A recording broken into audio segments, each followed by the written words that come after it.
Loki handled the missed minutes and Renslayer problem, but what's he gonna do about all of the Victor Timely's headed for the MCU? Let's get into the breakdown.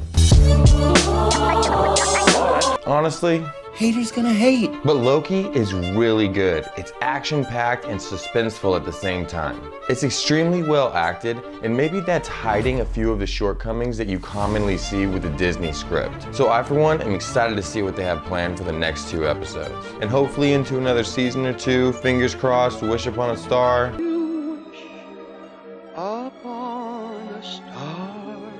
There are rumors that Disney might cancel next season and write it into another movie, but I don't know. They have too much story left to tell and a lot of character growth for Loki to get to this point. You know, maybe you're not so bad after all, brother. Maybe not. And imagine, Loki gets to talk to Thor years after his death for one, and maybe a few years before Loki's death for the other. They sit and talk as brothers, and Thor gives Loki permission to go be King of Asgard for a bit, both knowing in their own way that some form of fate has led them to this point. I would see that movie. Anyways, I think that they're really pulling it together and making us feel the in-universe consequences to failure and betrayal. So that being said, I'd watch every season they make if they keep it this good. Miss Minutes drops a bombshell on Ravonna at the start of this episode. She lets her watch the full recording of what we heard in episode 4. I promise you this will make sense. But now it's a little hologram. Honestly, I love the way this is shot. Justin Benson and Aaron Moorhead really make this feel kind of like a Shakespearean betrayal. It's revealed to Renslayer that she helped He Who Remains win the Multiversal War, only to have her memories erased because if you remember one thing about the Victor Timely variants, they don't do partnerships. That kind of explains all the war. And Ravonna was a big part of why he won. It was you who commanded the army. And then she was just reset and told to fall in line. And while he sat on his throne, I continued to do all the work to keep him there? Well, something like that. As a producer and editor in Los Angeles, and maybe I'm projecting a little bit, I can't help but feel that this is a little dig at the studio executives that are making this strike so difficult to end. It might just be me, but it feels like a subtle jab. Anyways, if that happened to you, you might take it pretty hard also. Back to TVA, Victor gets back with enough time to look around and walk down the hall. Welcome to the Time Variance Authority.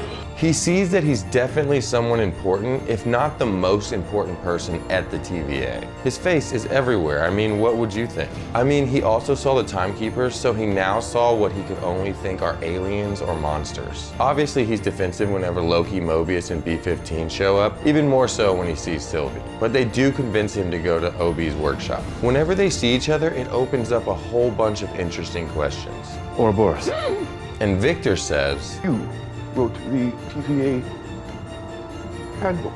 But I learned everything I know from a brilliant 19th century inventor named Victor Timely. Now we're left wondering if Obi knows this is a variant, or if he thinks this is an earlier self of He Who Remains.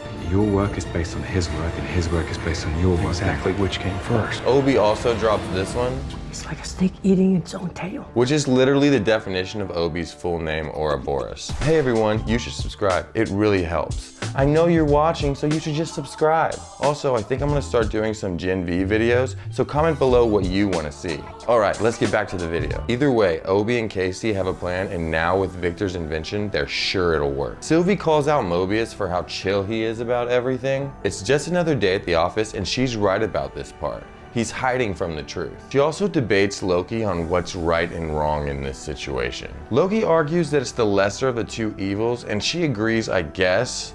Well, I mean, she stops arguing at least. I don't know how much she's capable of agreeing with the TVA. But on the other side of the TVA, B-15 is having her own moral dilemma. Should she let General Dox and the hunters that helped her out of prison? Should she prune them, or should she let them go back to work? They were just handling a problem the only way they knew how, and truthfully, they were extremely effective. B-15 meets them in their cell and basically tells Dox that yes, they don't agree, but they should just do it for all time, you know what I mean? Dox is left to think about it.